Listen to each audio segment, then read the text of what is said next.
This episode is about how the human mind can be a tool.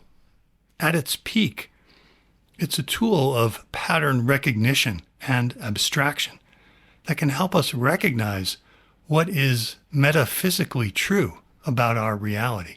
It's a tool to help us, quote unquote, get out of the subjectivity trap we are in.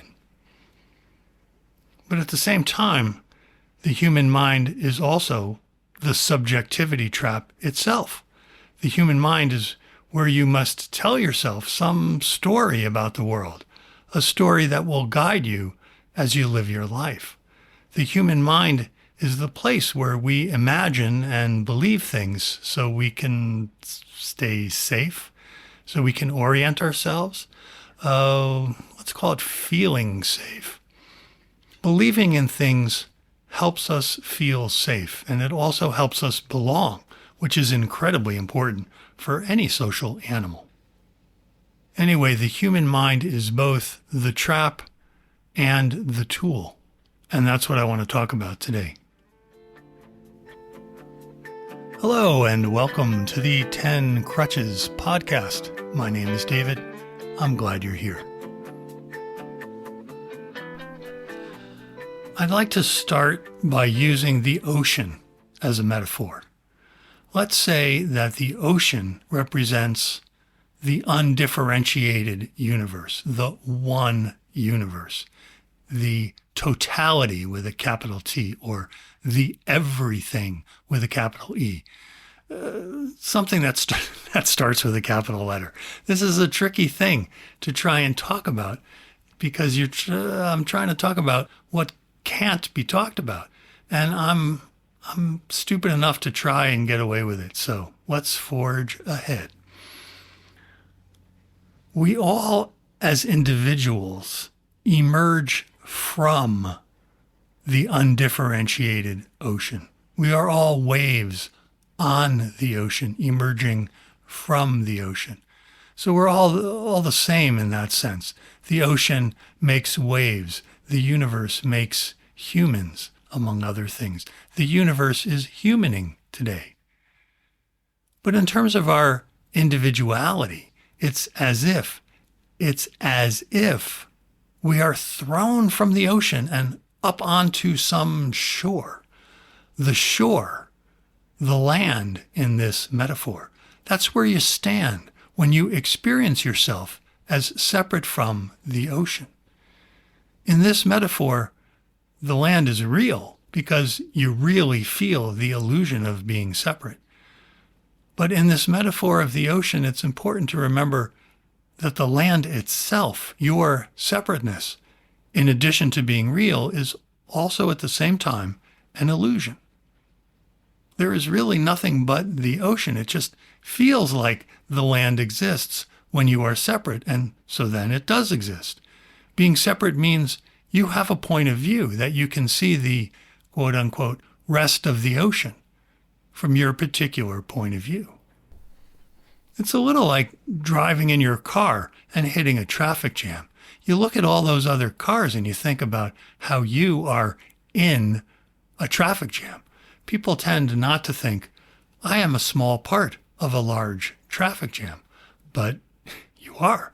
You're an integral part of the traffic jam. It just doesn't feel that way since you experience yourself as separate. It feels like the other cars are what's making the traffic jam.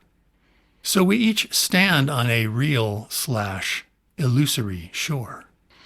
We each stand there on the land, feeling separate from the ocean, looking at the ocean, aware of the ocean, but somehow feeling different from the ocean. After we are born and start to grow up, we get what Ram Dass used to call somebody training. We get, especially here in the West, indoctrinated into really believing that we are separate somebodies. We have a name and a birthday and a social status situation that always needs navigating. We have ways of behaving that we need to remember to do properly. So it feels like it's our idea to behave that way. We have our likes and our dislikes from infancy on we learn how to be a separate somebody. Inside this ocean become land metaphor, the result of somebody training is that most people turn their backs on the ocean and walk deeper and deeper onto the land. They get more and more involved in their own particular point of view, in their personal story of their somebodyness. So I create and then continue to follow my own story. Or you can say you follow and then continue to create your own story. Many people act as if their personal story is not invented. Many people act as if their story is a reality-based description of how things actually are. They believe in their somebodyness. They believe in their separateness. And they believe that's what they actually are. We each stand on the land feeling separate from the ocean, possibly not even being aware that there is an ocean. We have forgotten that there's an ocean altogether. What happens for some people is that they hear a teaching somewhere. They hear that there's an ocean somewhere. They hear, quote unquote, everything is one. Or they hear, the ego is an illusion. So it's easy to make fun of these, everything is one teachings. And it's easy to be sarcastic about them. But still, some people hear these teachings and they do get an inkling that the very land that they are standing on is actually the ocean itself. Except it doesn't look like the ocean. It looks like the land. I stamp my foot down and I stamp on my life, my living, my existence, my foot. It doesn't get wet. So this must be the land. And yet the teaching makes sense. It makes sense that everything is one. But how can I have some experience of it? How can I experience that this very land is the ocean, this very life I am living, with all its good and evil, with all the craziness I see around me? Can I really be in the ocean at the same time? Am I of the ocean? Or maybe the ocean is me, but how can that be? I seem so separate from the ocean, from the rest of the universe. But if you keep exploring this, there can come a stage when you realize that the me who is trying to answer all these questions, the me who wants to become part of the ocean, has made a mistake. This me will recognize that it's already part of the ocean. My me is already the ocean manifesting as it does. Me and all my thoughts and all my mistakes and all my misperceptions, my misconceptions, my beauty, my wonderfulness, all of it. Everything is the ocean manifesting. It is the perfect one ocean manifesting, even when it's crazy and destructive. This is what the mind as a tool can realize. Our minds can have these thoughts about the physical reality, but these thoughts are somehow a level above the reality. They are meta to the reality. They are meta, meaning above the physical reality. So they are metaphysical thoughts. This is the peak of the mind as a tool, the mind as a helper on the path. What the mind can do is use metaphysics to explain itself to itself. So, for example, the mind can think, what feels like solid land, what feels different than the ocean, is none other than the ocean itself. You can think, even me, the land, and all my thoughts, we are all already the ocean. But then it's still you, the separate you. You can think very profound metaphysical thoughts. And then 2 minutes later, you're wondering what's for lunch. You can start to recognize, as long as there is a you as the asker of the question, as long as there's a you asking, am I one with the ocean or not? Well, then you're not. And yet you are. The metaphysics tells you that you are. But that thought itself doesn't get you anywhere. The metaphysical truth is, in the end, only a thought. It's only a tool you can use. The most thoughts can do is be something like a path that leads you from the middle of the land back to where you can at least get a view of the open ocean. Metaphysical thoughts, at their best, might become like a pier, like you can walk out onto a pier and leave the land behind, a pier that goes out into the ocean. Maybe perhaps so far it seems like all the land is left behind. But this is also where traps are. The trap is thinking that your metaphysical thought pier is essentially different from the land. It's different from the ocean. The trap is sitting at the edge of the pier and making movies in your head about what it would be like to jump into the ocean.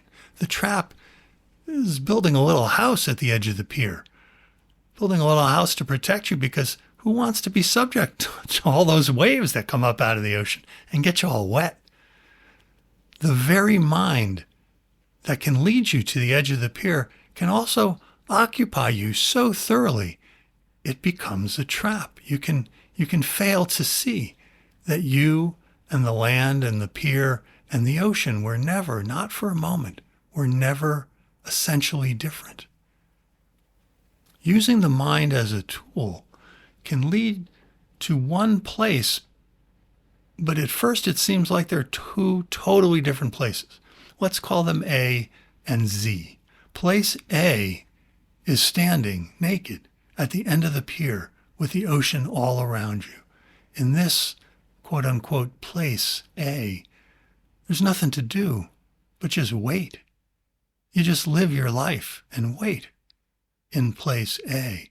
You can't jump from the end of the pier because there's no separate you from the ocean. There's no you who can jump in. So the separate you must wait at place A, must wait at the end of the pier. So meanwhile, the second place, place Z, is your life itself. The actual life you're in the middle of living, your life in the middle of the land, doing the things you do each day, all the choices you make, your life as it unfolds, as it does. And so what is the same about place A and place Z is that in both of them, you just have to wait. There's nothing in either place to do but just wait and live your life as thoroughly as possible. You wait in the middle of your life on the land. You wait whenever you have insights about the edge of the pier and the ocean waves spraying all around you. You start to see that the exact middle of your life, living as deeply and as thoroughly as you can, is the same as the very edge of the pier. That's the most the tool can ever do. As a tool, the most the human mind can do is to make itself acutely aware that you have to let go of the tool. It's genuinely a tool. It's never anything more than that. As a separate being maneuvering on the land, of course, you keep using your mind to navigate and live your life and make decisions and take care of business. But you stop expecting the mind itself to get you out of the separateness. You stand in place A, naked and exposed to each and every form the ocean can take. The only way the tool can become a trap is for you to hold on to particular thoughts, to particular descriptions, while you live also in place Z. But more and more, you can see that it was your mind making the distinction between ocean and land. more and more you see place A and place Z are not two different places at all. Are you one? Are you separate? Who is it that is asking these questions?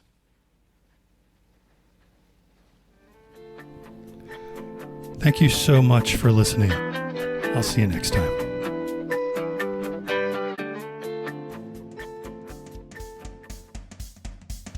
Please visit the home of the 10 Crutches podcast at 10crutches.link.